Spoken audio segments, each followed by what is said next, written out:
Ombak Pantai Kuta di Bali masih menjadi daya tarik bagi para peselancar dunia karena ombaknya yang besar dan angin kencang membuatnya ideal untuk surfing. Ombak ini memungkinkan peselancar untuk melakukan berbagai trik dan aksi sehingga menjadi pilihan oleh kalangan peselancar.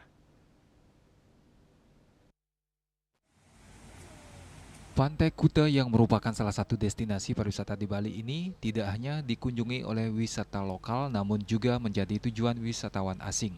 Selain menikmati keindahan alamnya, juga menjadi salah satu tempat destinasi peselancar kelas dunia. Pantai Kuta telah menjadi tuan rumah berbagai kompetisi surfing internasional, menunjukkan reputasinya sebagai destinasi surfing kelas dunia.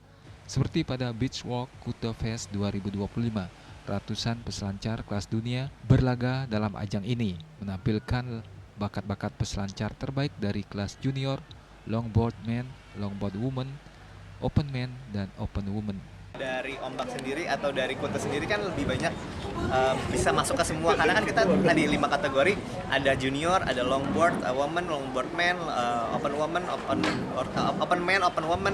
Jadi kita pengen sebenarnya merangkul atau mengajak semua surfer, baik yang dari pemula sampai yang profesional. Karena memang kita mengejar ombak, semuanya kita berpacu sama alam, karena kita tidak bisa mengendalikan alam. Sekali lagi kita mengikuti alam, jadi kita benar-benar semuanya berdasarkan alam yang ada di Bali, kita menghargai semua yang ada di Bali.